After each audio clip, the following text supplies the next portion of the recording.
get gifted, hunted by the authorities. They see me as a threat. They focus targets minorities for propaganda. And the media selling. In order to understand our future, we must understand the past.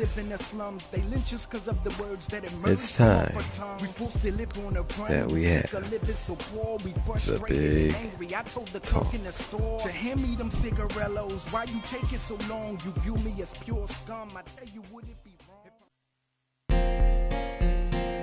Good evening, brothers and sisters, ladies and gentlemen, visitors, welcome to Philadelphia. For those of you who don't know me, I am Marven Money, Lord Nibram Yanam. I am not one of you. I have come to make you one of us. And all you have to do is open up your mind. The lady next door came out and said, "Who are you?" Because I'm a minute from calling 911. I ain't do that right, man. Alright, like as I shared with you. Money Marv. Marv Money. Marv Money. It matters. A lot of people do that though. But, yeah. First name Marvin, last name Money. Well, tell me the name first. I got that name when I was about 17 years old. My motive was always to make money. My pop always raised me, you gotta make some money. Gotta make money, even young, you know, if it wasn't. And I was in there with him one day and a guy came in to pawn a ring. And on the ring, it said MM. And in my mind, that said Marv Money. And I told him, I said, as soon as he bought that ring, I said, oh, I need that. Oh, man. Hence the name. Downsized the salon, moved it to the second level. That's where the girls gonna do their thing at.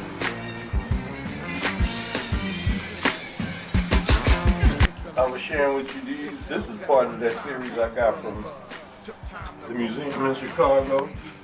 Right down, had a fire. I got about 7 of those. I moved that up so it could be cleaned up. Got the young library for you. Yeah, man, we gotta open their eyes, Rick. Now, no, we got the blueprint.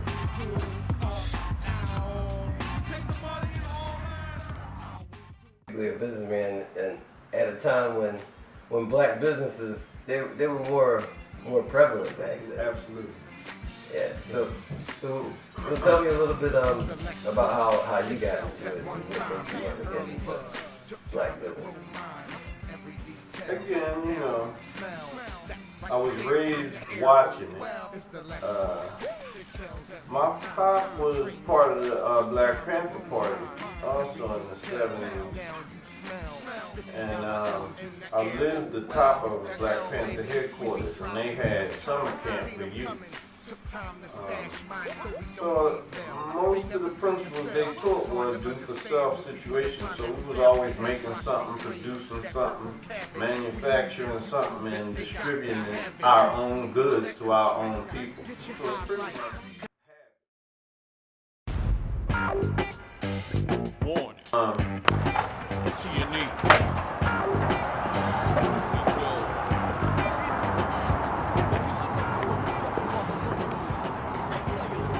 So what's this right here? This is the gallery. Coming soon. It's under construction. This will be an interactive for artists.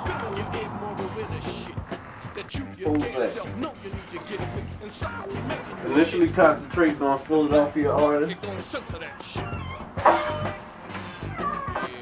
to become a universal expose center.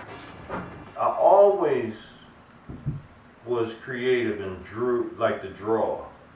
They used to have these things in magazines. If you could draw this, you send it in, win a prize. I used to do that, draw stuff off of cereal boxes, whatever. And then I started painting with acrylic paints. And I painted this picture of a Siamese cat. And my dad saw it, he took it with him, and he came back and gave me $75. And then I knew that in my hands, I could make money with my hands. And you know, for just unlimited ways, because I like to do things with my hands. This is another Marven Money, baby. Overlord here. Wake up, wake up. Highlanders.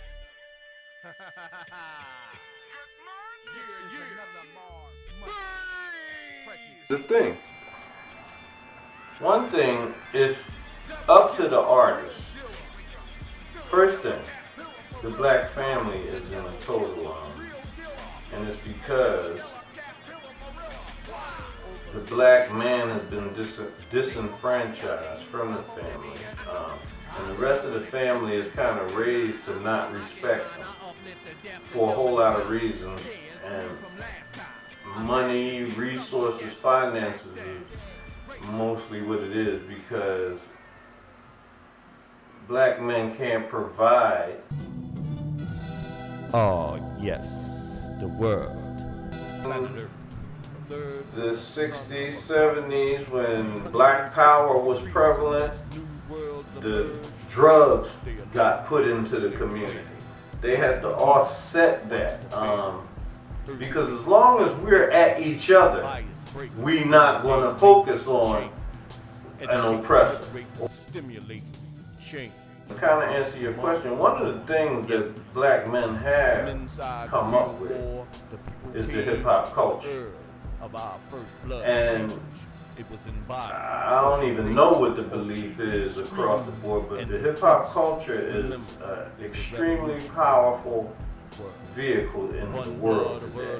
You know, it may be in a total, I don't want to say total, it may be not in as orderly fashion as it needs to be for us to pull off, or for it to be a help to our problem, but it definitely is the juggernaut that could do it. It harnessed and consolidated and unified for what it originally was for, before it was co-opted and compromised. But the potential still exists. To make sure that when we look things up, we wouldn't fare too well, and would come up with totally unreliable pictures of ourselves. So I compiled what few facts I could, such as they are. At this point, human emotion is most people's driving force. They're leading, like my dad say, they lead with their heart. You're pretty much ignorant to business, so somebody has to do business for you. So then you become a consumer. Out of slavery, again, we were property. So the things that we think we should do to break free from that situation are actually not the things we need to do. We need unorthodox tactics. We need a more diverse playbook. Dollars and cents make the serpents repent. We ain't in the guerrilla camp, and we come for the green stamp. T&E, true world order, a single, a phosphate, a dime, a dove, a half a man, a C note, a G and above. The higher the stack, the more power to pack. So sit up, black, and pay attention to bear.